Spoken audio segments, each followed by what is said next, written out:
Students, just imagine there is a boy in your class. Let's call him Master A. He is continuously irritating you. Means he is not allowing you to pay attention in class. He scribbles on your book or hides your pen.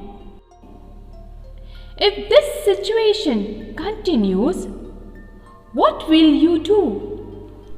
Would you just keep quiet and let the things go on? Or would you do something to stop him? Yes, definitely.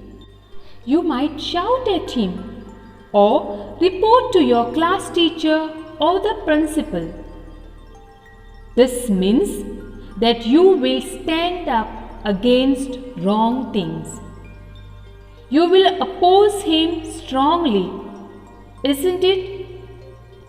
Today, in our history lesson, namely, when people rebelled in 1857 and after, we will learn why and how people rebelled against the colonial rule and what was the effect of this rebellion.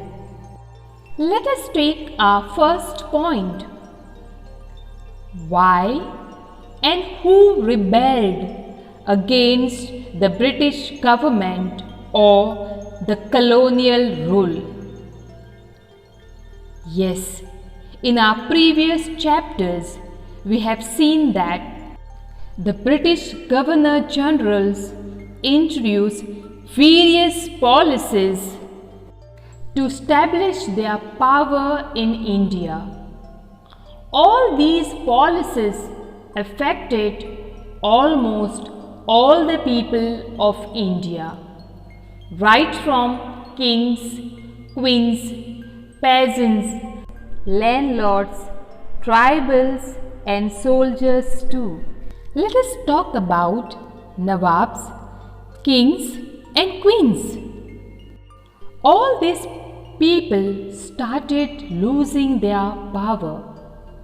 For example, they were not allowed to keep their own armies. Their kingdoms were annexed under the subsidiary alliance, doctrine of lapse and so on. Many ruling families tried to negotiate with the company to protect their interest. For example, Rani Lakshmi Bai of Jhansi wanted the company to recognize her adopted son as the heir to the kingdom after the death of her husband. Nana Sahib, the adopted son of Peshwa Bajirao II, pleaded that he be given his father's pension.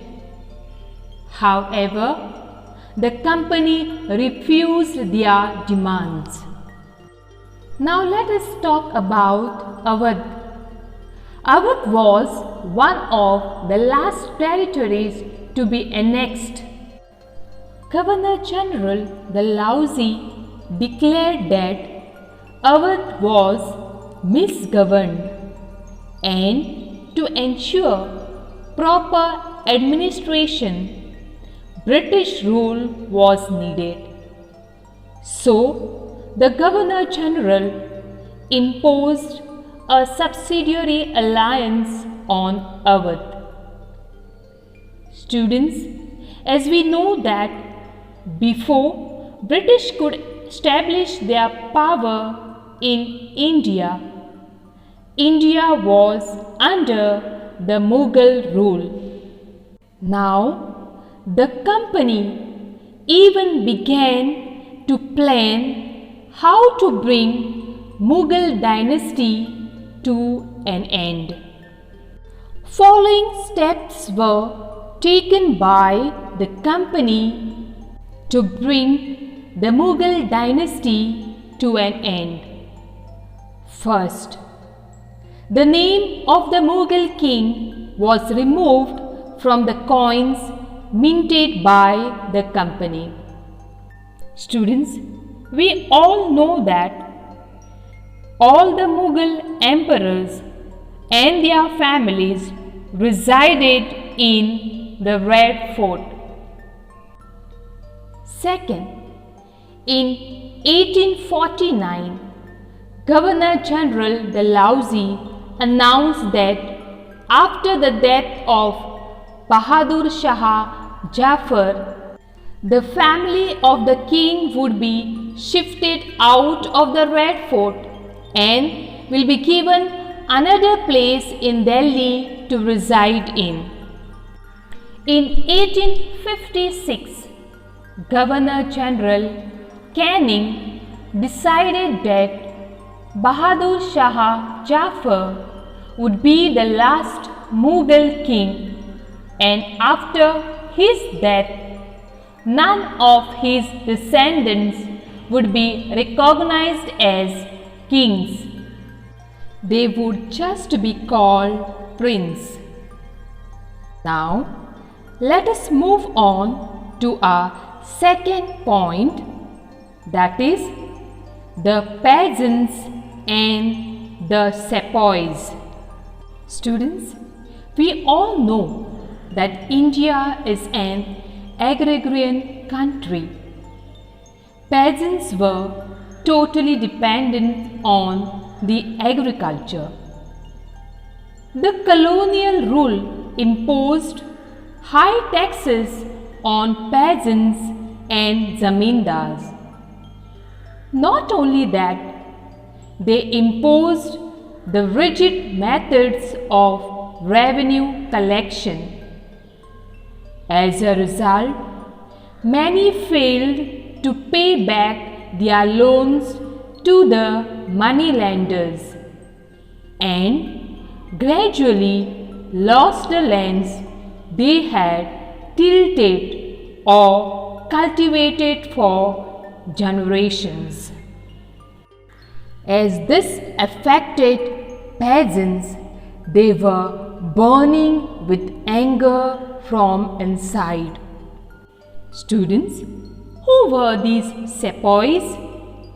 Yes, sepoys means the word which was used by Britishers for Indian Sipahi.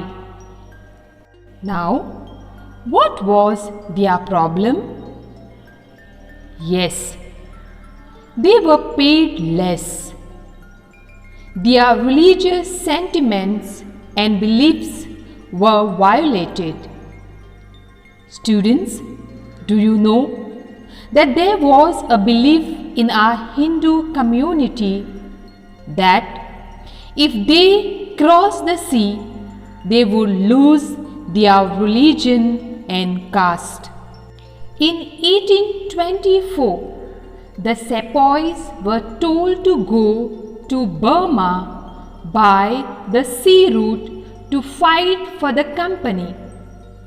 The sepoys refused to follow the order, though they agreed to go by the land route. For this, they were severely punished.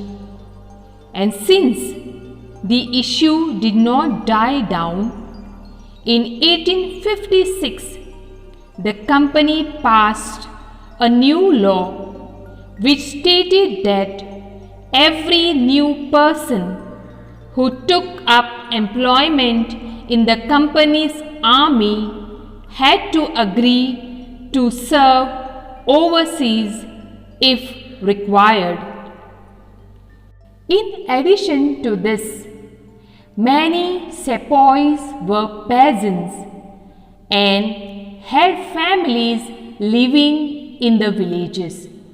So, the anger of the peasants quickly spread among the sepoys. Now let us take our third point, that is responses to reforms. The British believed that Indian society was a backward society. It had to be reformed. Various laws were passed to stop the practices of sati and to encourage the remarriage of widows. The practice of sati means in ancient times when the husband dies, women or his wife was forced to burn herself on the funeral pyre of his husband. This practice of sati was abolished by the British government. The second sub-important point was the British government favored English language education in India. After 1830, the company allowed Christian missionaries to function freely in its territory and even own land and property. In 1850, a new law was passed to make conversion to Christianity easier. This law allowed an Indian who had converted to Christianity to inherit the property of his ancestors.